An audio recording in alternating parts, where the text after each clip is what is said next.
안녕하세요 여러분, 환영하고 축복합니다. 177일차입니다. 야곱아 두려워하지 말라 라는 주제로 하나님 말씀 함께 나누겠습니다. 오늘은 예레미야 46장에서 49장 33절까지 말씀을 함께 나누도록 하겠습니다. 우리 먼저 기도하겠습니다.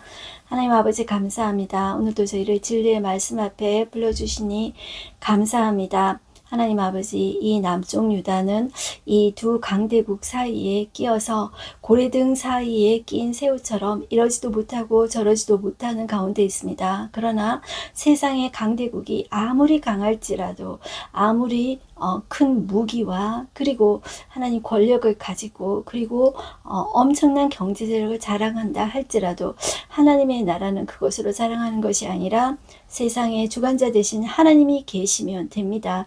하나님, 이 남쪽 유다가 행하는 그러한 일들을 보면서 우리도 하나님 나라 백성으로서 우리가 어떻게 살아가야 되는지, 이 세상의 이런 하나님 아버지 정세 속에서 하나님 세상이 나날이 변해져가는 이 위험 속에서 그리고 또 우리나라의 이러한 위기를 가운데서 우리가 또 어떻게 살아가야 되는지 우리 자신의 모습을 이 말씀 속에 비춰보는 시간 되어지기를 소망합니다. 그래야 해서 하나님이 우리 각자에게 말씀하시는 음성을 듣기를 소망합니다. 이 시간에도 성령 하나님께서 우리 각자 가운데 우리의 눈과 귀를 열어주십시오. 예수님의 이름으로 기도드렸습니다. 아멘. 네, 우리는 지금까지 여호야김 초기 때까지 이제 말씀을 보아왔어요. 자, 우리가 여호야김이 어떻게 왕이 되었는지 잠깐 다시 한번 더 정리를 한번 해볼게요. 자, 하늘 아래 두 개의 태양은 없다고 그랬죠. 이 자연이 그렇듯이 세상의 힘의 원리도 그렇습니다. 그 전에 강대국이 애굽이었습니다. 그런데 이 아수르가 이제 강대국으로 이제 떠올랐죠. 그런데 이 아수르를 누가 망하게 하냐면 신바벨론이 망하게 했죠. 자, 그래서 이 애굽이 이제 이 하늘 아래 두 개의 태양이 있을 수가 없어요. 그래서 자, 이 싸우려고 어디로 올라왔냐면 갈그미스로 올라옵니다. 올라오는 중에 요시아가 가로막았죠. 우리 땅 못 지나간다. 자, 그러니까 요시야를 바로누고가 애굽의 바로누고가 죽였습니다. 갈그미스에서 붙었는데 바벨론하고 붙었는데 무승부로 끝났습니다. 자, 바벨론의 왕 돌아갔습니다. 자, 애굽의 왕 바로누고가 자, 내가 왕을 세우지 않았는데 자, 이 유다 사람들이 급한 마음에 똑똑한 여호아스를 세웠단 말이에요. 3개월 끝나고 나서 이거 내가 세우지 않았는데 누가 허락해줬어 하면서 여호아스를 데리고 가고 누가 나한테 충성맹세 할래 할 때 여호야김이 제가 충성맹세 하겠습니다. 그리고 제가 조공 바치겠습니다. 하고 충성맹세를 애굽의 왕 바로누고에게 한 거예요. 그래서 애굽의 왕이 여호야김을 왕으로 세워준 것입니다. 그리고 이제 여호아스를 끌고 데리고 가서 여호아스는 애굽에서 죽인 것입니다. 그래서 여호야김이 왕이 된 거예요. 자, 이제 여호야김 4년째 다시 갈그미스에서 이 갈그미스가 군사적 정치적으로 아주 중요한 요충지예요. 그래서 여기를 누가 차지하느냐, 그것이 자, 이 아시아로 뻗어나갈 수 있고 아프리카로, 이집트가 아프리카 대륙에 있죠. 아프리카로 뻗어나갈 수도 있고 유럽으로 뻗어나갈 수도 있는 그 길목에 있는 곳이 중요한 곳이 갈그미스라는 곳이에요. 그래서 다시 전쟁을 하게 됩니다. 이제 바벨론과 애굽의 바로누고가 전쟁하게 되는데 이때는 누가 이기냐면 바벨론의 느부갓네살 왕이 이게 됩니다. 이런 정치 구조 하에서 이 여호야김 4년 때 이제 일어난 일들을 오늘 보게 됩니다. 자, 그래서 우리는 지금 여호야김 4년은 바벨론의 느부갓네살이 애굽의 바로누고를 이기고 남진에 오다가 여호야김에게 이제는 충성맹세를 다짐받는 그런 순간입니다. 여러분들 그 전에 이 여호야김을 누가 세웠다 그랬죠? 애굽의 바로누고가 세웠죠. 그렇기 때문에 그 전에 누구한테 조공을 바쳤죠? 애굽의 바로누고에게 바쳤죠. 거기에 충성맹세를 했죠. 그런데 지금 누가 이겼죠? 바벨론의 느부갓네살이 이긴 거예요. 그러면 조공을 누구한테 바쳐야 되냐면 바벨론의 느부갓네살에게 바쳐야 되는 것입니다. 그러한 세계 정세 가운데 있다. 이렇게 여러분들이 좀 기억을 해주시면 좋겠습니다. 자, 그럼에도 불구하고 이 예레미야는 여호와 하나님이 역사를 주관하시는 우주의 왕인 것을 한쪽에서 외치고 있습니다. 왜냐하면 이 바벨론도 누가 세웠냐 했을 때 하나님께서 세우셨다 이것이죠. 그리고 예레미야는 이어서 애굽과 블레셋, 모압, 암몬, 에돔, 그리고 다메섹, 게달, 하솔 이런 주변 나라들에 대해서 그 심판받게 될 것을 말하고 있습니다. 자, 우리 어디로 가시냐면 예레미야 46장을 펴겠습니다. 예레미야 46장을 보시면 애굽에 관한 여호와의 말씀이 나오는데 우리가 이사야서 할 때도 했습니다. 이사야서 할 때도 애굽 왕 너 커다란 악어야 이렇게 많이 했었죠. 그러면서 애굽 왕에 대한 이 예언을 많이 했는데 유다가 그토록 의지한 것이 애굽입니다.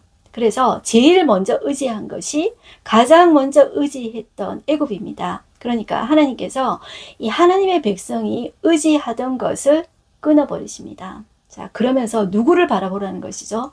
하나님의 백성이 강대국 의지하는 것이 아니고 센 사람, 돈 많은 사람, 권력 있는 사람 의지하는 것이 아니고 누구 봐야 된다고요? 하나님 쳐다보라는 것입니다. 그래서 이 애굽에 관한 심판에 대한 말씀을 참 많이 하고 있습니다. 자, 이 애굽을 누가 이제 심판하게 되냐면 바벨론의 느부갓네살이 이제 이겼다고 그랬죠. 자, 이렇게 보셔야 됩니다. 이걸 깔고 여러분들이 보셔야 되는데 1절 보겠습니다. 이방 나라들에 대하여 선지자 예레미야에게 임한 여호와의 말씀이라 애굽에 가는 것이라 곧 유다 요시야 왕의 아들 요야김 넷째 해 유브라데 강가 갈그미스에서 자, 이 두 번째 전쟁에서 누가 이겼다고요? 바벨론의 느부갓네살 왕이 이겼다는 것입니다. 여러분들 이게 사실 전쟁 상황이 여러분들을 여자분들은 좀 이게 흥미가 있는 것은 아니지만 이거 별거 아닙니다. 이 정말 이제 하늘 아래 두 개의 태양은 없다고 서로 있잖아. 권력 투쟁이에요. 자, 첫 번째는 무승부로 끝났는데 두 번째는 바벨론이 이겼다. 하나님께서 역사의 주관자 되시는데 이기게 해주셨다. 이렇게 보셔야 되겠습니다. 자, 이 느부갓네살 왕에게 패한 애굽의 왕 바로 누고의 군대에 대한 말씀이라 너희는 작은 방패와 큰 방패를 예비하고 나가서 싸우라. 너희 기병이여 말에 안장을 지어 타며 투구를 쓰고 나서며 창을 갈며 갑옷을 입으라. 이렇게 말을 하고 있죠. 자, 여러분들 보시면 되겠습니다. 그리고 9절 한번 볼까요? 말들아 달려라 병거들아 정신없이 달려라 용사여 나오라 방패 잡은 구스사람과 붓사람과 활을 당기는 루딤 사람이여 나올지어다. 자, 이렇게 말을 하죠.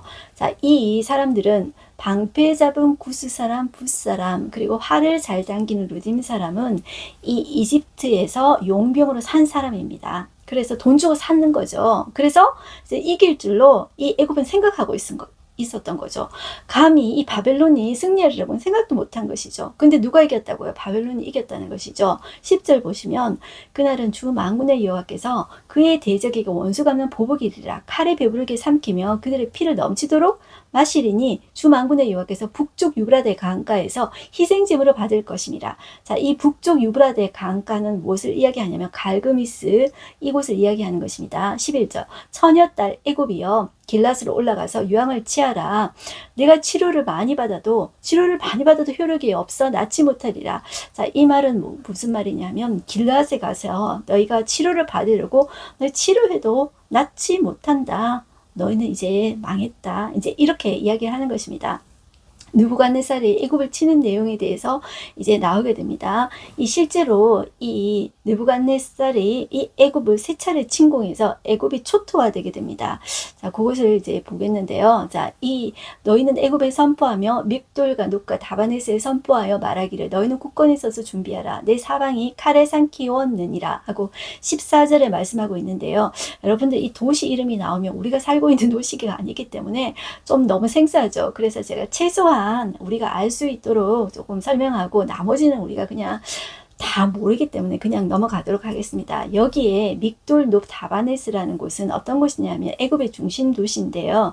자, 이 남쪽 유다가 망하고 난 다음에 여기에 옵니다. 믹돌 높 다바네스. 다바네스 여러분들 기억하십니까? 제가 담아내기, 양파를 일어로 담아내기라고 하는데요. 이런 식으로 기억하면 좀 기억에 남을까 싶어서 제가 말한 적이 있었는데요. 자, 이곳으로 이 남쪽 유다의 남은 자들이 나라가 망하고 나서 바벨론에 망하고 나서 이쪽에 와가지고 정착을 했던 곳이에요. 자, 너희들이 이곳에 왔지? 그런데 이것도 망하게 될 거야. 이제 이렇게 이야기하고 있습니다. 너희는 굳건히 서서 준비하라. 내 사방이 칼에 삼키었느니라. 자, 이것도 망해버린다는 것이죠. 이 남쪽 유다가 그토록 의지하던 애굽, 이 애굽의 중심 도시 여기 와서 또 이주하는데 여기도 망하게 할 거다. 누구에 의해서? 바벨론의 느부갓네살에 의해서. 그거를 말하는 것입니다. 이것을 미리 말하는 거예요.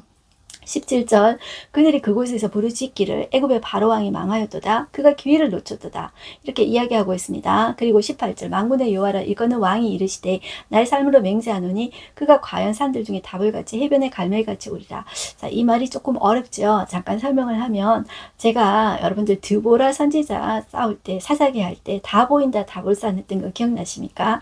이 다볼산은 이스라엘 평지 이 이스라엘 땅을 생각할 때 가장 이제 좋은 비옥한 땅이 이스라엘 평지라고 할 수 있습니다. 이스라엘 평지에 거기 이제 산이 있습니다. 다볼산 자체는 그렇게 높지는 않습니다. 그리고 해변의 갈멜산, 자, 이 지중해가 있지 않습니까? 이 지중해에 뾰족 튀어나온 곳, 우리나라 제가 이 동해가 있으면 이쪽에 포항이 있죠. 우리나라 포항처럼 이 지중해가 있으면 이 서쪽에 뾰족 튀어나온 곳이 갈멜산이 있습니다. 자, 여기에서 바알과 아세라 선지자와 엘리야가 대결을 벌였던 곳이 있죠. 거기가 갈멜산인데, 자, 해변 옆에 있는 산이기 때문에 그렇게 높지가 않습니다. 그러니까 다볼산이나 갈멜산이나 그렇게 높지를 않아요. 그런데 자, 이 평지에서 이렇게 보면 그게 높게 보이는 거예요. 그래서 전쟁에서 군사들이 쫙 오는데 자, 그게 그렇게 높지 않은 산임에도 불구하고 다 보이는 거예요. 그러니까 다 보인다. 군사들이 오는 게 다 보인다. 그러니까 너희들은 도망갈 생각하지 말아라. 이런 뜻입니다. 자, 그리고 너희가 애국 그렇게 의지했지? 그런데 지금 이 신바벨론 여기 지금 오고 있다. 너희 도망갈 생각하지 말아라. 자, 그리고 19절 보시면 애굽에 사는 딸이여 너는 너를 위하여 포로의 짐을 꾸리라. 노업이 황무하며 이 놉은 그 당시에 이제 애굽의 수도라고 할 수 있습니다. 황무하며 불에 타서 주민이 없을 것입니다. 애굽은 심히 아름다운 암송할지일지라도 북으로부터 새빠릴 때가 줄곧 오리라. 자, 또 그 중에 고용꾼들은 아까 말했던 용병들 있죠. 살찐 수송아지 같아서 돌이켜 함께 도망하고 서지 못하였나니 재난의 날이 이르렀고 벌받는 때가 왔습니다. 자, 이렇게 이야기하고 있습니다. 마치 눈앞에 그리듯이 이것을 보여주고 있어요. 그래서 애굽의 소리가 뱀의 소리 같다. 이렇게 말을 하고 있습니다. 자, 그들이 망할 것이라 이렇게 이야기하고 있어요. 애굽이 철저하게 바벨론에게 이렇게 망할 것이라는 것을 구체적으로 이렇게 말을 하고 있습니다. 그러니까 애굽에 대해서 너희들 더 이상 기대하지 말아라. 거기 의지하지 말아라. 하나님께서는 우리의 어떤 헛된 소망과 기대를 버리게 하십니다. 그리고 이스라엘이 구원하리라 이렇게 말씀하고 계시는데요. 27절 보시면 정말로 의지해야 될 분이 누구라고요? 바로 여호와 하나님이라는 것입니다. 27절 내 종 야곱아 두려워하지 말라. 이스라엘아 놀라지 말라. 보라 내가 너를 먼 곳에서 구원하며 내 자손을 포로된 땅에서 구원하리니 야곱에 돌아와서 평안하며 걱정 없이 살게 될 것이라. 그를 두렵게 할 자가 없으리라. 여호와의 말씀이니라. 내 종 야곱아 내가 너와 함께 있나니 두려워하지 말라. 내가 너를 흩었던 그 나라들은 다 멸할지라도 너는 사라지지 아니하리라. 내가 너를 법도대로 징계할 것이요 결코 무죄한 자로 여기지 아니하리라 하시니라. 하나님께서는 그럼에도 불구하고 내가 너의 죄에 대해서는 내가 징계할 것이다. 벌을 내릴 것이다. 말을 하고 있습니다.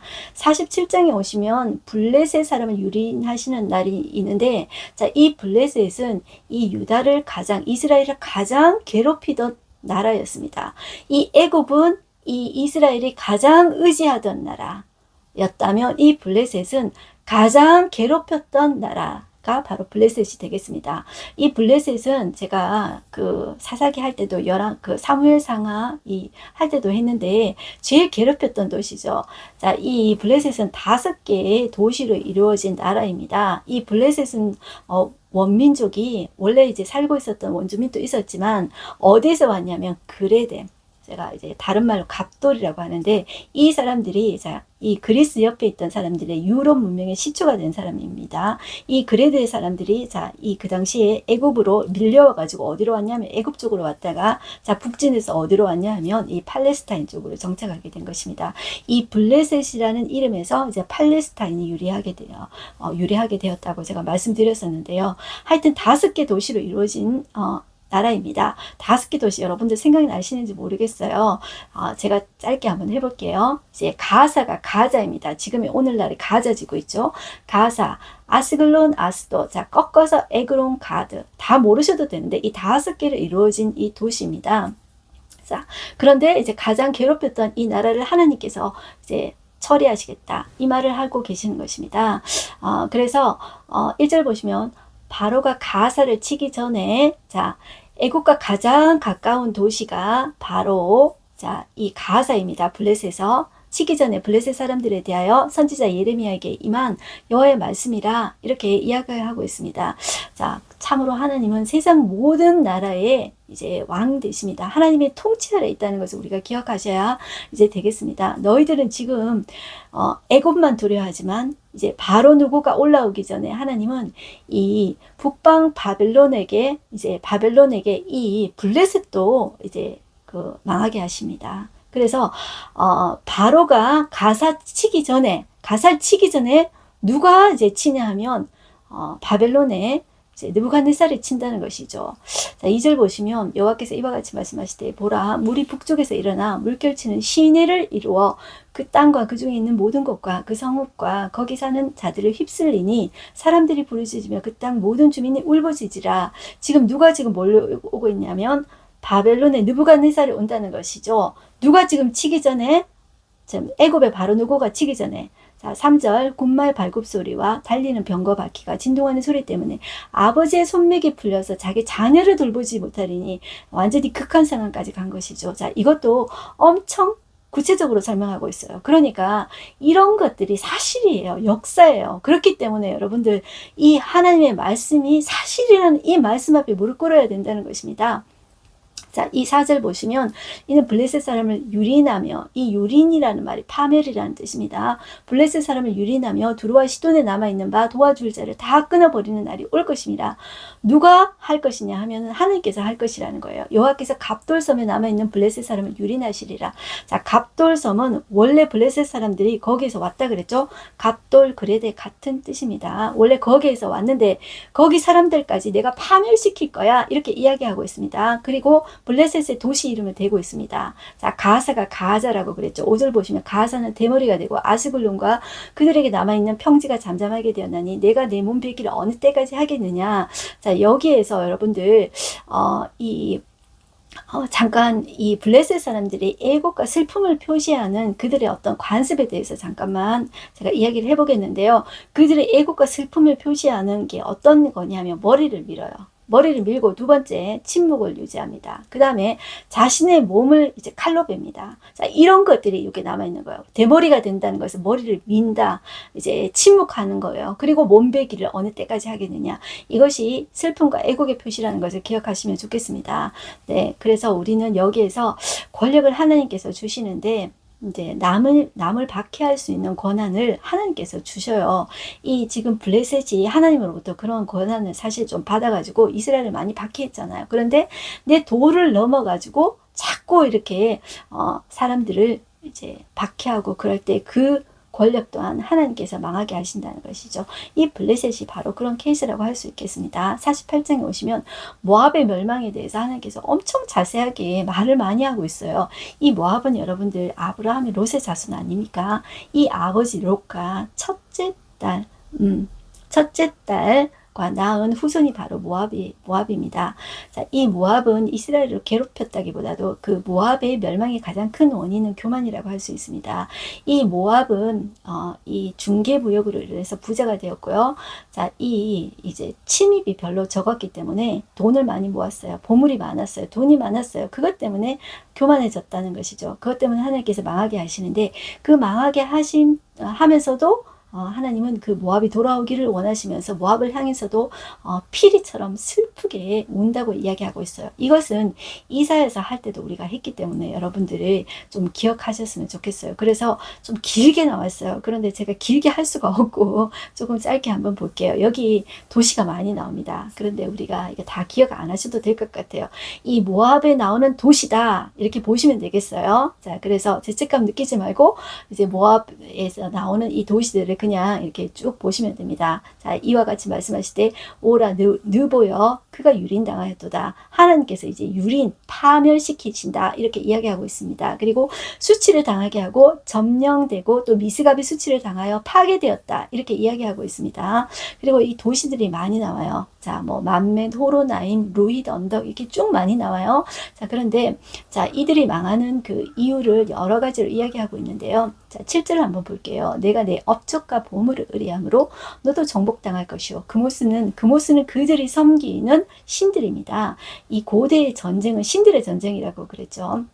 자, 그래서 이 그모스는 그의 제사장들과 고관들과 함께 포로되어 갈 것이라. 신들의 전쟁이 있기 때문에 그 신전의 어떤 뭐 기둥이나 그릇 같은 것을 이제 가지고 이제 이긴 나라에 가지고 갑니다. 자, 함께 포로로 끌려갈 것이다. 이렇게 이야기하고 있습니다.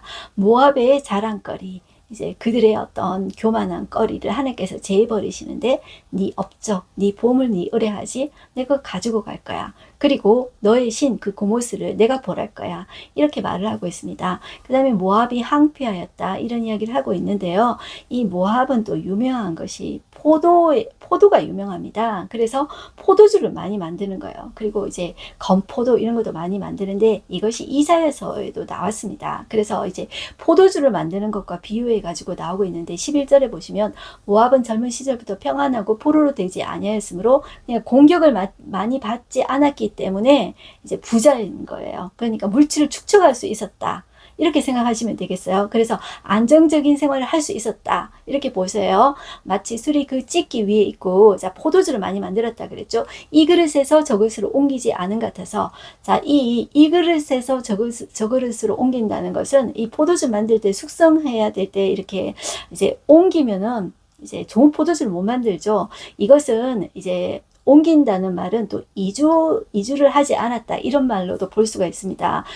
그 말은 편안하게 또 부유하게 잘 살 수 있는 조건이 되었었다. 이렇게도 보시면 되겠습니다. 그래서 포도주의 맛이 좋았다. 그것으로 교만했다. 이렇게 보시면 되겠어요. 자, 그러므로 하나님께서 심판하신다는 것이죠. 자, 이것을 또 이스라엘과 연결시켜서 하나님 말씀하고 계시는데, 13절에 보시면 이스라엘 집이 베델을 의뢰함으로 수치를 당한 것 같이, 이스라엘이 베델을 왜 의지했냐 하면, 자, 여로보암이 그 단과 베델의 금송아지 제단 만들었죠. 그래서 우상 숭배했죠. 그것처럼 이 모압은 그모스 신을 섬겼죠. 그것으로 말미암아 수치당하게 하겠다. 이렇게 말씀하고 있습니다. 그래서 16절 보시면 모압의 재난이 가까웠고 그 고난이 속히 닥치리로다. 자, 그의 사면에 있는 모든 자여, 그의 이름을 아는 모든 자여, 그를 위로하며 말하기를 어찌하여 강한 막대기 아름다운 지팡이가 부러졌는고, 자, 너의 자랑이 부러졌다. 이렇게 이야기하고 있습니다. 자, 그리고 여기에 이제 많은 도시들이 진짜 나와요. 그런데 이 정확한 위치는 모르지만 이 사해 동편의 동쪽에 있는 도시다. 이렇게 보시면 되겠습니다. 그렇게 보시고요. 자, 이 모압이 그렇게 의지하던 그 명예, 그리고 이제 그 부귀, 보물, 포도주 뭐 이런 이제 자기들이 이제 중개무역해서 부자가 된 그것들이 모압을 이제 이기게 하지 못하고 살려주지 못했다, 지켜주지 못했다. 그렇게 보시면 되겠습니다. 그래서 25절 보시면 모압의 뿔이 잘렸고 그 팔이 부러졌도다. 이렇게 말을 하죠. 뿔과 이 팔은 권능의 상징입니다. 모든 것이 파멸되었다. 이렇게 보시면 되겠습니다. 그래서 모압이 조롱거리가 된 이야기가 이제 나오고 있는데, 자, 여기도 이제 그 모압의 교만에 대해서 이야기하고 있어요. 이제 잘 먹고 잘 사니까 이제 교만하다는 것이죠. 29절에 우리가 모압의 교만을 드러나니 심한 교만. 그의 자고와 오만과 자랑과 그의 마음의 거만이로다. 이렇게 이야기하고 있습니다. 31절 그러므로 내가 모압을 위하여 울며 온 모압을 위하여 부르짖으리니 무리가 기레레스 사람을 위하여 신음하리로다. 이 기레레스와 이 신마, 이곳은 이 포도로 유명한 곳입니다. 아주 땅이 좋았다는 것이죠. 그래서 이 루벤 지파가 달라고 요구했던 땅이 바로 이 신마, 이 땅이었다. 이렇게 보시면 되겠습니다. 여기에서 포도나무를 심고 아주 이 포도주 산업이 유명했다. 이렇게 보시면 돼요. 자, 그들의 자랑거리가 그들의 복이 화가 되는 것입니다. 자, 그래서 이러한 모습들을, 이 우는 모습들을 이제 표현하고 있습니다. 그리고 모압이 벌받을 해에 대해서 이야기하고 있는데, 이 모압이 교만함으로 이렇게 하나님께 이제 벌을 받는데, 그런데 하나님의 마음이 슬프다 그래요. 이게 이사야에서 나왔던 표현인데요. 36절 보시면 그러므로 나의 마음이 모압을 위하여 피리같이 소리내며 나의 마음이 기레레스 사람들을 위하여 피리같이 소리내나니 이는 그가 모은 재물이 없어졌습니다. 모든 사람이 대머리가 되었고 모든 사람이 수염을 밀었으며 손에 칼자국이 있고 허리 굵은 배가 둘렸고, 자, 이 아까 그 수치스러운 모습, 애통하고 슬픔의 모습이 여기에도 그대로 나오고 있죠. 이렇게 보시면 되겠습니다. 있습니다. 그리고 40절 보시면 이는 여호와의 말씀이니라 보라 그가 독수리같이 날아와서 모압 위에 그의 날개를 펴리라. 마치 독수리처럼 날아오르는 존재가 누구냐면 바로 바벨론을 이야기합니다. 바벨론에 의해서 이 모압도 그들의 자만 때문에 교만 때문에 망하게 될 것을 이야기하고 있습니다. 자, 그렇게 여러분들 보시고 그 다음에 49장으로 가겠습니다. 이 암몬이 받을 심판에 대해서 이야기하고 있는데 이 남쪽 유다 주변에 있는 자, 이 애굽 가장 의지하던 애굽부터 시작해서 괴롭혔던 나라 블레셋 이제 모압, 이제 암몬은 롯의 후손이고 이 롯과 둘째 딸하고 관계에서 나온 후손이죠. 그러니까 이 친척 관계에 있던 이 민족입니다. 그런데 이스라엘을 괴롭혔다는 것이죠. 자, 이 암몬에 대한 심판도 이야기하고 있는데 자, 이 중간에 1절 중간에 보시면 이렇게 여호와께서 이와 같이 말씀하시되 이스라엘에 자식이 없느냐 상속자가 없느냐. 자, 이 말은 뭐냐 하면 이스라엘의 땅이라는 것이죠. 이스라엘의 땅인데 이 암몬 자손이 침입해서 자기 땅으로 이렇게 점령하게 된 거죠. 그래서 말감이 갓을 점령하며 요 말은 어떤 말이냐면 이 말감은 암몬 자손이 믿던 밀곰 신입니다. 몰렉 말감, 밀고 이거 다 같은 거라 그랬죠. 머리는 소고 밑에 몸은 사람입니다. 그리고 이렇게 손으로 이렇게 달라 해가지고 자식 딱 얹어가지고 재물 바치는 거 있죠. 그 신입니다. 자, 이 암몬의 신인데 이것은 이제 암몬의 신이라는 것은 이 암몬 족속, 암몬 왕이 갓 지역을 점령한 것이죠. 자, 바로 옆에 바로 옆에 암몬이 있습니다. 자, 그 땅이 좋은 거예요. 자, 이것을 이제 하나님은 이 경계를 두셨습니다. 우리가 살 땅에 경계를 두신 분이에요. 자, 우리 지파 땅을 나누고 그런 게 있었잖아요. 그런데 이 인간은 힘이 세면은 다른 나라를 침입해요. 이것이 선악과를 따먹고 나서 이 인간의 제국주의적인 이 욕망은 처음부터 그렇게 된 거예요. 자, 그래서 이 암몬이 힘을 키워가지고 이 갓을 점령해가지고 그 암몬 백성들이 거기에 살게 되는 거예요. 너 어찌 됨이냐? 이렇게 이야기하고 있습니다. 자, 이것은 아수리가 북쪽 이스라엘을 망하게 했을 때 이 요단 동편에 이 갓지파 땅을 이제 곧 틈에 차지하게 된 것입니다. 이제 그것을 이야기한 거예요. 자, 이게 형제가 어려울 때 도와줘야 되는데 형제가 어려울 때 가로채는 거 이거 하나님께서 너무나도 싫어하는 것입니다. 그래서 우리가 다 알고 보면 형제가 아닙니까? 그런데 이제 형제가 어려울 때 도와주는 것이 아니라 그거를 그 땅을 가로채는 거 이거 하나님께서 싫어하신다는 것이죠. 그러면서 내가 전쟁 소리로 2절 중간에 보시면 여호와의 말씀이니라 그러므로 보라 날이 이르리니 내가 전쟁 소리로 암몬 자손을 랍바에 들리게 할 것이라 이렇게 이야기하고 있죠. 이 랍바는 이 암몬의 수도입니다. 이 야복강 상류의 높은 바위에 이렇게 세워진 이 요새와 같은 난공불락의 도시입니다. 자, 여기가 이제 물의 성이라고 이제 이름하여 나오는데 이거 이사야서 할 때도 했습니다. 여러분들 기억나실지 모르겠는데요. 너희들 그 물의 성이고 자, 너희들 높은 지역에 있다고 그렇게 너희들 난공불락의 도시라고 그렇게 교만하지? 그거 망하게 한다. 그렇게 이야기하고 있습니다. 그래서 4절 보시면 패역한 따라 어찌하여 골짜기 곧 내 흐르는 골짜기를 자랑하느냐. 자, 물의 성입니다. 자, 물의 어떤 수원지와 같은 성이에요. 그래서 쭉 흘러서 자, 이 어디까지 흘렀냐면 약복강 그러면 여러분들 생각나시는 거 있죠? 이 야곱의 약복강 건넜던 거 기억나시죠? 쭉 올라가면은 어디가 나온다고요? 이제 이 암몬의 랍바가 나온다는 것이죠. 자, 네가 난공불락의 도시, 거기 이제 안전한 도시, 그거 믿고 너희들 그만하지? 자, 그러면 네가 어찌하여 잼을 의지하여 말하기를 누가 내게 대적하여 오리요? 자, 이러한 교만이 있을 때 하나님께서 이 복을 화로 만드시는 그런 분이십니다. 그렇게 여러분들 보시면 되고요. 그 다음에는 에돔이 받을 심판입니다. 에돔은 그야말로 형제의 나라죠. 그런데 자, 이 괴롭혔다는 거예요. 자, 이 에돔은 있잖아요. 자기의 지혜와 지식을 자랑했습니다. 여기 보시면 7절에 보시면 에돔에 대한 말씀이라 만군의 여호와께서 이와 같이 말씀하시되 대만에 다시는 지혜가 없게 되었느냐 명철한 자에게 책략이 끊어졌느냐. 자기들이 얼마나 지혜롭고 명철한지 몰라도 이 대만은 에돔의 도시입니다. 자기들의 지혜와 자기들의 명철을 자랑했습니다. 그래서 대단히 지혜롭다고 교만했습니다. 자, 그래서 그 교만했을 때 하나님께서 그 교만을 처리하시는 것이죠. 그래서 조금 어려운 게 9절인데요. 포도를 거두는 자들이 내게 이르면 약간의 열매도 남기지 아니하겠고 밤에 도둑이 오면 그 욕심이 차기까지 멸하느니라. 자, 이 말이 어떤 말이냐면 포도를 거둘 때 이제 조금 남겨두죠. 그리고 심지어 도둑조차도 도둑이 들어와도 자기들이 만족할 만큼만 가져가고 남긴다는 거죠. 심지어 도둑까지도. 그런데 이 침략을 너희가 당할 거야. 자, 바벨론이 와서 침략을 당하는데 다 가져갈 거야. 너희들 다 망해버릴 거야.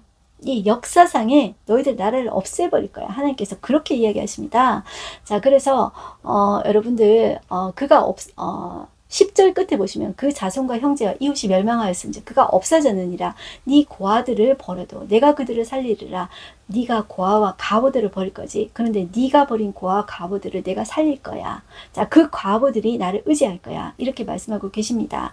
그리고 16절 보시면 이 16절에 나오는 표현들이 그 에돔에 대한 예언이 여러분들 오바다에 나옵니다. 오바다에도 이 말씀 똑같은 말씀을 하고 있거든요.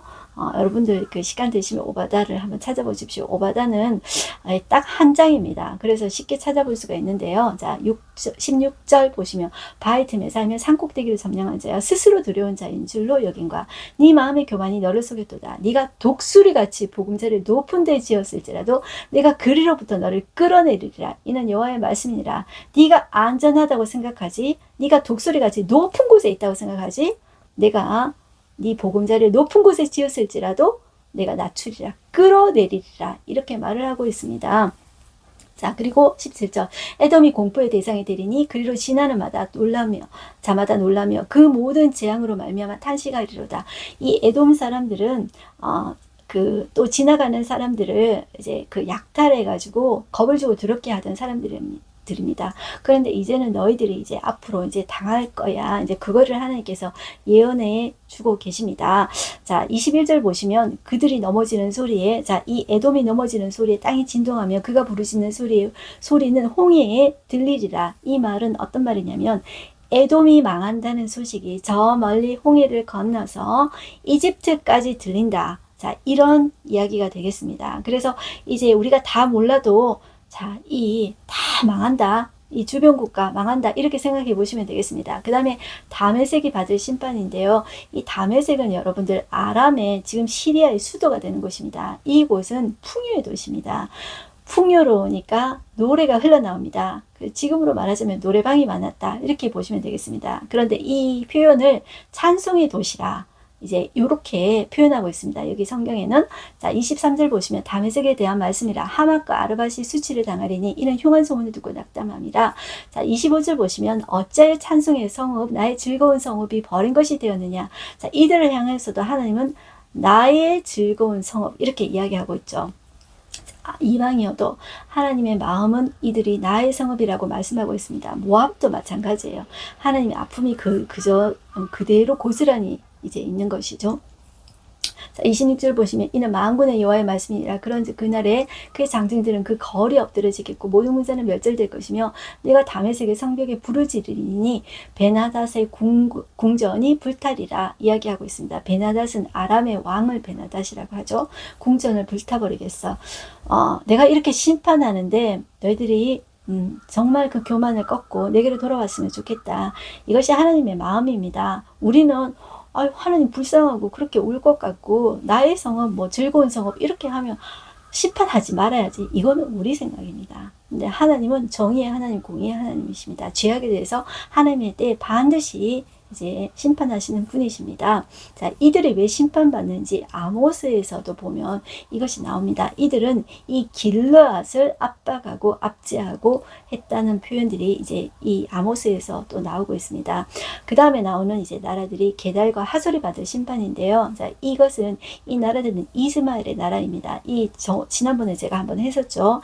이 게달은 이스마엘의 둘째 아들입니다. 자, 이 하솔도 하솔 왕 야빈할 때 제가 했었는데 이 시리아 위쪽에 이 북쪽 갈릴리 이 위쪽에 가장 이제 큰 나라가 하솔이라고 그랬죠. 지금은 이게 없어요. 자, 이 게달은 지금 사우디아라비아 쪽이다. 이렇게 생각하시면 되겠어요. 29절 보시면 바벨론의 느부갓네살 왕에게 공격받은 게달과 하솔 나라들에 대한 여호와의 말씀이라 하나님의 말씀이라. 자, 여기도 다 누가 망하게 한다? 바벨론의 느부갓네살에게 망하게 할 것이다. 이렇게 이야기하고 있어요. 자, 29절 보시면 너희는 그들의 장막과 양떼를 빼앗으며 휘장과 모든 기구와 낙타를 빼앗아다가 소유를 삼고 그들을 향하여 외치기를 두려움이 사방에 있다 할지니라. 자, 이 게달은 게달의 장막, 그 아가사 할 때 있죠. 자, 여기에는 이 목축을 많이 했어요. 양떼를 많이 길렀어요. 그런데 그거 다 빼앗을 것이다. 자, 이렇게 이야기하고 있어요. 누가? 바벨론이 빼앗을 것이다. 이렇게 이야기하는 거예요. 그리고 31절 보시면 여호와의 말씀이니라 너는 일어나 고요하고도 평안히 사는 백성 곧 성문이나 문빗장이 없이 홀로 사는 국민을 치라.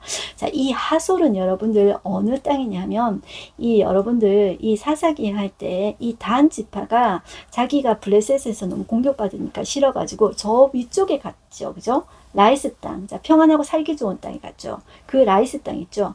거기가 하솔 지역이라고 생각하시면 돼요. 거기도 요새와 같은 지역이어가지고 외부 공격을 받지 않는 거예요. 그래서 이제 뭐 성문이나 문빗장 필요 없이 평안하게 살 수 있는 곳이에요. 그러니까 너무나도 이제 안락하게 살 수 있는 곳이죠.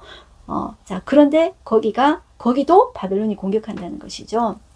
자, 그러면서 33절 보시면 하솔은 큰 뱀의 거처가 되어 영원히 항폐하리니 거기 사는 사람이나 그 가운데 머물러 사는 사람이 아무도 없게 되리라 하시리라. 이렇게 말씀하고 있습니다.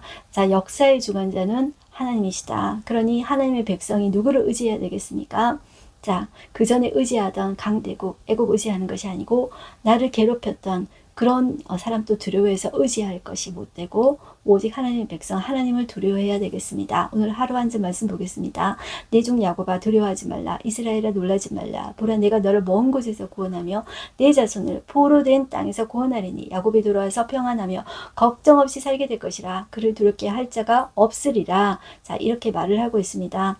하나님은 이스라엘에게 포로의 땅에서 그들과 그들의 자손을 구원하실 것이므로 두려워하거나 낙심하지 말라고 하십니다. 이스라엘 백성은 전 세계로 뿔뿔이 흩어지지만 하나님은 이스라엘의 세계 각지에서 예루살렘으로 돌아올 것을 약속하고 계십니다. 우리의 삶에서 압도적으로 보이고 두려움을 시작하게 하는 것들이 있을 수 있습니다. 그리고 탈출구가 없다고 여러분들 우리가 느낄 수가 있습니다. 그러나 그 가운데 우리는 누구를 봐야 됩니까? 하나님을 봐야 되겠습니다. 우리의 두려움이 우리를 장악하게 해서는 안 될 것입니다. 하나님을 희망으로 삼고 하나님만 바라보고 의지하고 붙잡는 우리가 되었으면 좋겠습니다. 우리 기도하겠습니다. 하나님 아버지 감사합니다. 오늘도 열국을 심판하시는 그런 하나님을 보았습니다. 열국을 심으시기도 하고 뽑기도 하시는 분은 하나님이십니다. 역사를 주관하시는 분은 하나님이십니다. 그러기에 강대국을 의지하지 말 것이며 우리는 하나님만을 의지할 것입니다. 우리도 하나님 세상의 역사의 하나님 아버지 한 중간에서 우리나라가 또 어떻게 될지도 모르는 그런 위기 가운데 있습니다. 그럼에도 불구하고 우리는 누구를 쳐다보며 누구에게 기도하며 하나님 우리의 마음의 중심에 무엇을 새겨야 할까요? 하나님 세상이 어떻게 돌아갈지 모른다는 두려움에 사로잡혀서 살지 말게 해주시고 강대국에 의지하면서 살지 말게 해주시고 여호와 하나님께 의지하고 말씀을 내 중심에 심고 살아가는 우리가 되게 하여 주십시오. 말씀 가운데 우리가 승리하는 우리가 되게 하여 주십시오. 예수님의 이름으로 기도드렸습니다. 아멘. 저와 여러분 하나님의 아름다운 자녀입니다. 여러분들 그 붙잡고 승리하십시다. 화이팅입니다.